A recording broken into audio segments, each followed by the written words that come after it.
Maigi pa anak, pumunta kayo sa City of God at sinama po kami. Hindi po kami nagdalawang isip pag-asawa, sumama po kami. At doon po na talagang pagpasok pa lang po namin doon sa gate pa lang po. Iba na po yung pag-aramdam ko. Sabi ko parang iba to parang iba to kasi nararamdaman ko natin. Sabi ko, sa dami po kasi karga ng katawan ko, bukod sa kung ano-anong karga na nasa loob ng katawan ko, talaga po, parang pagdating ko doon, ginubat. Parang po ako lumamig po pakaramdam ko, parang, sabi ko, parang sa akin lang po yun. Kaya pagdating ko doon talaga kung, doon na po, bumuhos na po yung luha ko. Talaga sabi ko, baka ito talaga ito yung totoo kong hinahanap. Ito siguro talaga. Sabi ko, parang isinumpa ko nga ang bahay ng nasa buhay, ayaw kong bumalik na. Pero yung pala, doon talaga po ako talaga, kumbaga, minsan kinausap nga po rin ako dati sa Pelvin, ito po yung totoo talaga. Yan. Lagi pong binabanggit mo mula kanina pa po, na pag ikaw po talaga pinili ka. Sabi ko, dati sa paano po ba tinatawag na pinili? Sabi niya sa akin, Pelvin, dahil kung hindi ka pinili, sa puno pala ng manggang yan, baka hindi ka na makapasok ko, baka sa mga center, lusaw ka na. Sabi ko, ay, gano'n po ba yung pinili? Sabi ko, nga po. Talaga pong nakaka-bless lang po talaga dahil ang sitapkat po, ang talaga pong nanong po, hindi po siya religion, kundi po relasyon. Pamilya po talaga ang, kaya po nakaka-bless po talaga, doon po talaga yung pagkakaisa po na hindi po natin talaga, marami man po tanong sa ating isipan ng bawat isa, pero pag ginagkatiwala po natin ang ating buhay sa Diyos, wala po talaga, napaka-imposible po sa Kanya. Purihin po ang Panginoon sa ating buhay po ng bawat isa po. Magandang tanghali po. Tayo po mag-pray. Aman Diyos, salamat po. Aman Diyos na nakabilang ito sa Bulacan, O Lord. Salamat po sa buhay ng mga tao na ito, O Lord. Dalangin po, O Lord, na pagyabungin niyo pa po lalo, O Lord, ng buong Bulacan, O Lord, na ito, O Lord, ng buong mga tatay, O Lord, na magiging soko, O Lord, magpadala po kayo ng mga tao, O Lord, na nakarapat-dapat, O Lord, na magtutulong po sa aming pastor, sa amin po, na ito, O Lord, na siya po, mamahala sa Bulacan po, O Lord. Yes, God. Thank you, Lord. Wala pong mapapurihan, kundi sila lang mapapuri. In Jesus' pray, Amen. Amen. Thank you, Kuya Gil. So, ganyan ang ating Panginoon. Bubulatin ka talaga. Hindi mo alam. Baka dito tatawag ako mamaya.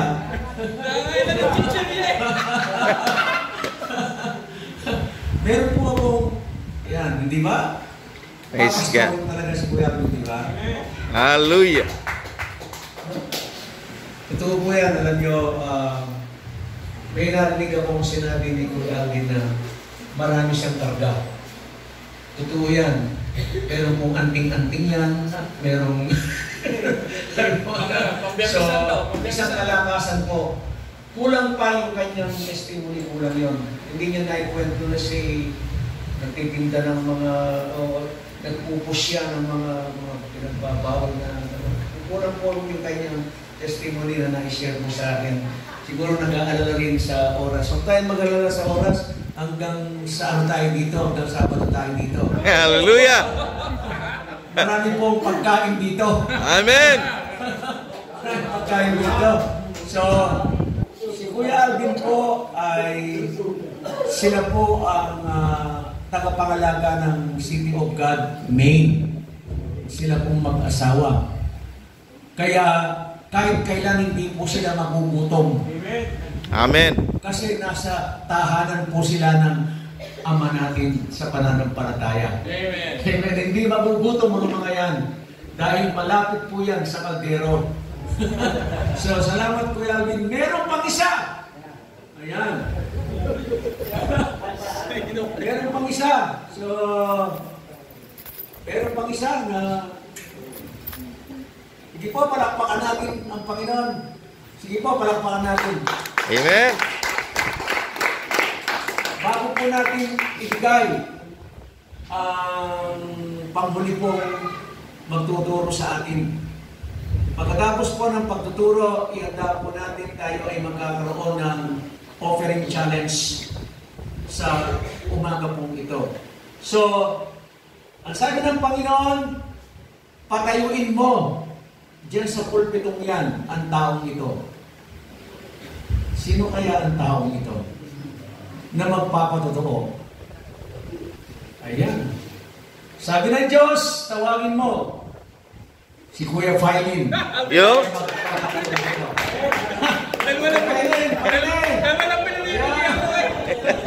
Dito ka!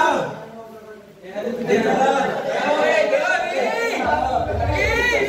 Buhatin yan, buhatin. Oh. Ayan. Tayo po ay nagpapalakasan dito. Amen. Mamaya po, tayong lahat ay luluha.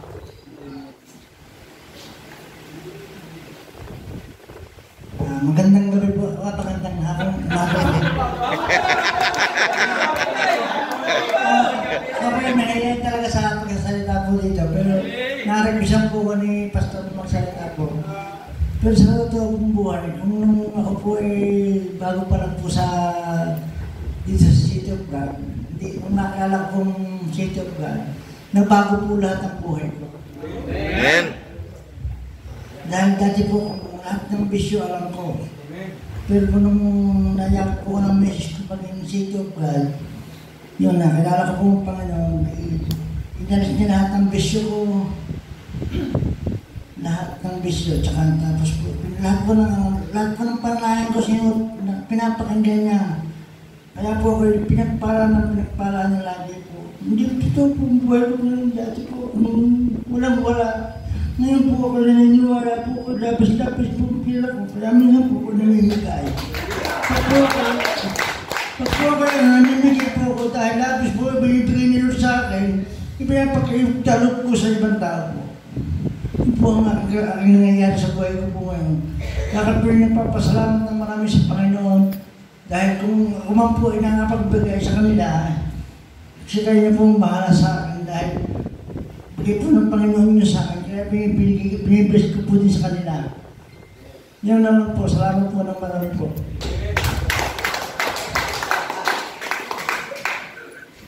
Yung Kuya Filin, tinan mo yan. Bibigyan ko siya na. Ayun. Ayan.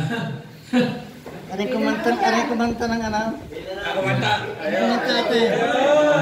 Praise God. Hallelujah. Ayan. God. So alam niyo po si Kuya Filin, wala pong ginawa yan, parang yan si Lito Lapid. Pag hinipo po yan ng Diyos, ang sabi niya, pinagpapala.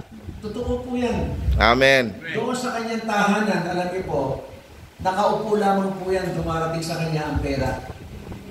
Praise God. Nakaupo lang yan.